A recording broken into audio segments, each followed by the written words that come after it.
servant was right. The atmosphere here is real strange. So unreal. Even if perhaps a good portion of superstition is involved, I have a strange feeling here. And then this story with the thunderbirds and the endless sickness. Pull yourself together, Nina. You're just exhausted. There are no thunderbirds, and any phenomenon, no matter how mysterious, can be explained rationally. Hopefully.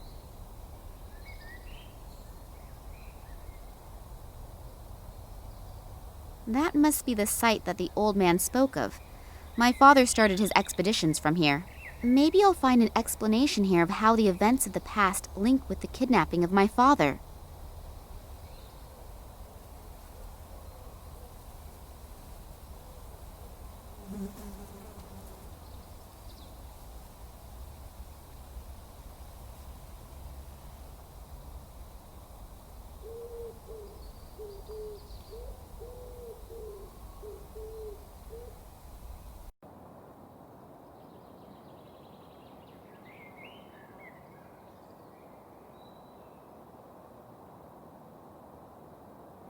It won't work without electricity.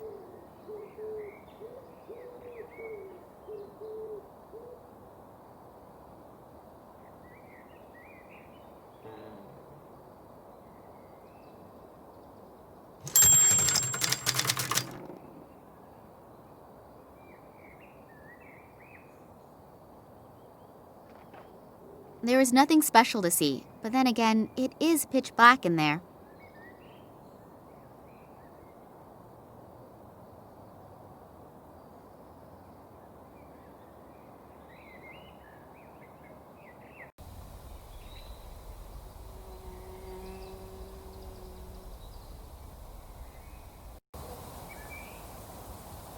A generator, supplying the hut with power.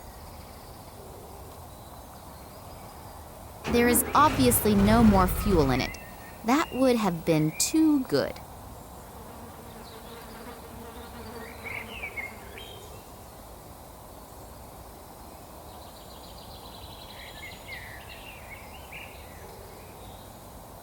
An old drinking water tank.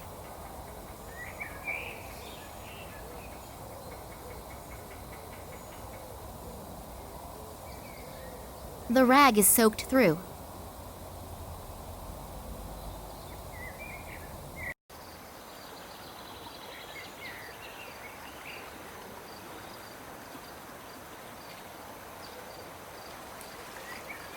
That must be the research station that the transit train was supposed to be going to. Has it even arrived there at all? The research station is certainly impressive. It even has its own runway, and probably just as impressively secured. I can forget getting in there. I'm not even sure that I want to go in anyway. After all, I have heard and read about this station and the place it was built on. Anyway, the station does radiate a certain fascination. Not a positive one. And the longer I look, the more I get the shivers. I better make my way back.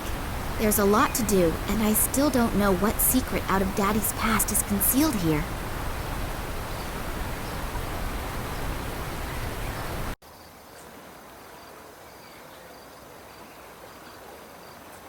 This has been plundered. Everything that can be taken off and carried is gone. There are only 2 small nuts here, and I am having them.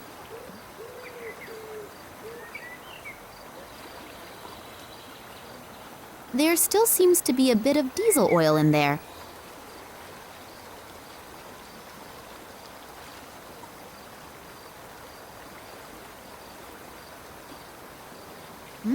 There's still plenty of vodka in there. If I want the one spirit, I think I will have to get rid of the other. Nastarovia! Oops, I think I'm a bit out of practice.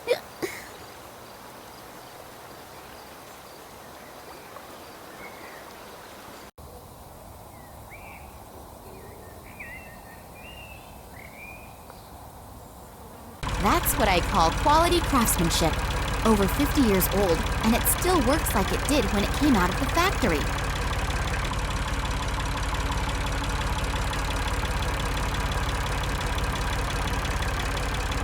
I'll hold both nuts close to the coils, but not too close, otherwise I'll be toast. As a result, they seem to have become magnetized.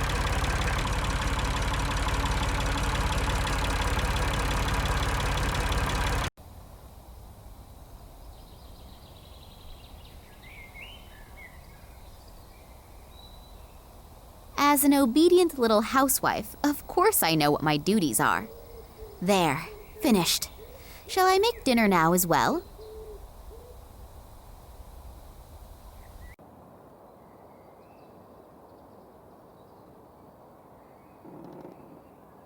There is nothing special to see, but then again, it is pitch black in there. I'll light the lamp. I can't see or find. I would never have dreamed that one day I would clean out a chimney from the inside. Now that the suit is off, I can see numbers written on it. 7.5, 3, 10.5, 6.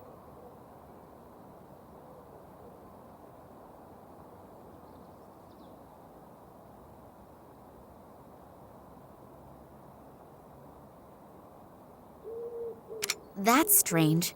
Obviously, the compass needle only moves when I press the button. I seem to have triggered a mechanism, but nothing has happened yet.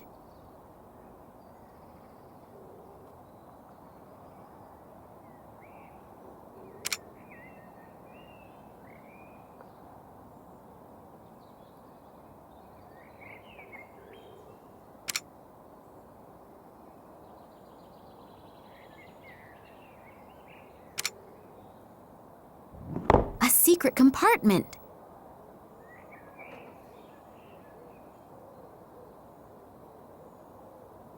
There are a few old documents and a roll of film in there. I'll have a look at the documents. Maybe my father left them there. Yes, indeed. He describes that the 1958 expedition apparently could not provide an explanation why the plant growth has changed so much here since the catastrophe of 1908. The discovery of a meteorite, hoped for by the government as a cause of the devastating explosion, also did not materialize. For this reason, neither my father in his function as the leader of the expedition, nor the biologist, Ken Morangi, could provide an unambiguous conclusion, which obviously was not regarded favorably by the authorities. Oh, and they are also briefly mentioning Oleg here, but apparently he was not that important. I guess I'd better not tell him that. Years later, in his function as a geologist, at the Academy of Sciences in Moscow, my father examined a strange piece of metal that had been found in the Tunguzka region. He then was able to prove its non-terrestrial origins, which breathed new life into the meteorite theory. However, upon further analysis, he and his colleague Manuel Perez discovered traces that indicated that the metal had been worked. When they wanted to publish their discovery in the Kalenkow expert, it was completely, surprisingly, rejected, and they were forbidden any further examination of the rock. When my father continued to inquire about the happenings in the Tunguzka region, he was dismissed from the Academy of Sciences. The last entries are from 1977. Obviously, he and Manuel Perez went to the Tunguzka region on their own. They hoped to find additional fragments of that strange material so they could continue their studies. What the goal was and what happened isn't written down in here. In addition, I have this burning desire to know what is going on with this fragment. On the one hand, it's probably not of terrestrial origin, but on the other hand, it was processed. That would mean the old Evank also said something about his son finding some metal fragment in the woods and then suddenly disappearing. That would fit in with the fact that my father was even thrown out of the Academy of Sciences due to his analysis. I hope that I will find some more answers on that roll of film.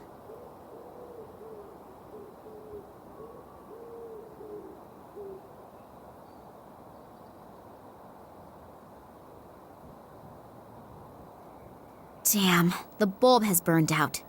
It's not possible to just pop around to the shops and get another around this place. So now is the time to think of something else. I've wrapped the tinfoil around the broken glass. Yep, that should work. Since it's rather dark in here, the light reflected by my modified glass shard should do it.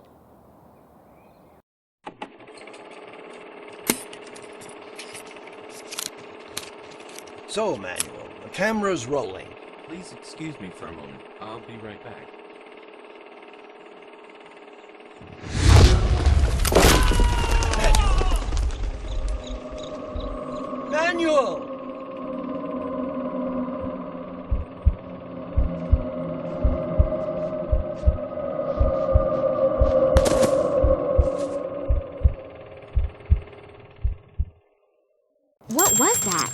lightning? Or sheet lightning? And what happened to this Manuel Perez? That sounded like an explosion. I should see what's going on. Looks as if half the station exploded.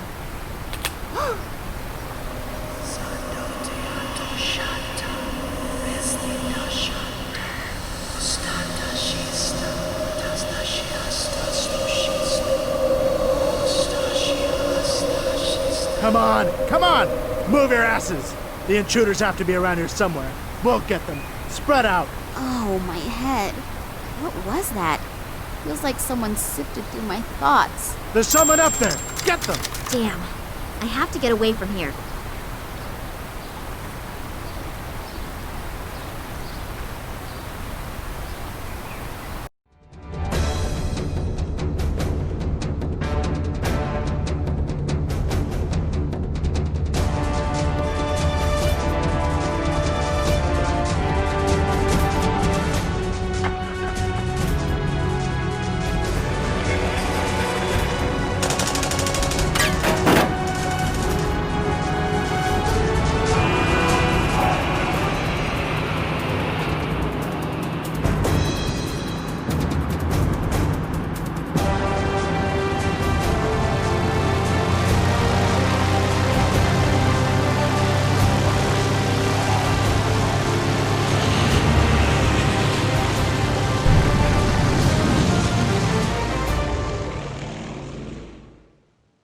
Thanks. That was close. No problem. I told you that I would catch you if you were ever standing on the edge of a precipice. What happened? We just saw that some areas of the research station were in flames, and suddenly there were soldiers everywhere. I don't know much more either. Suddenly, two strange figures appeared in front of me out of nowhere. From the FSB? No, they weren't agents. I'm not really sure. This may sound kind of stupid, but I'm not even sure if they were human. What? I don't know how I should describe it. It was more like a feeling that I got from them. What did they want? Did they say anything? They didn't really speak. It was more like voices inside my head. It was as if they were looking for an answer. What kind of answer? I don't know how to describe the feeling. It was as if my head was going to explode. I've never experienced pain like that. And then suddenly, I knew that I wanted to tell them everything. It was suddenly so clear. You told them everything? No. Before I could say anything, the soldiers came and the two figures disappeared as suddenly as they appeared. Where are we flying to anyway? In the meantime, Sergei has found out that your father was never in Moscow. So it almost looks as if the entire trip was pretty much in vain. No, on the contrary. I'm now sure that my father was kidnapped for some reason that has to do with the Tunguska catastrophe. How come? I found some of my father's old documents. If I haven't misunderstood them, he was on the trail of something big, and I have a name. Manuel Perez. He was with my father back then, and we also know approximately where he is now. Yes, in a mental institution on Cuba. Great lead. It's gotta be worth a try. And there's another name on the list. This Irish biologist, Ken Morangi. That's right. I know that I have already asked a lot from you two, and I'm deeply indebted to you. And I would understand... Stop rambling. What's your plan? You're heading to Cuba and I'm heading to Ireland? You'd really do that? You can pay me back some other time. For example, by buying me a cup of hot coffee. Max, you're a sweetheart. And don't you ever forget it.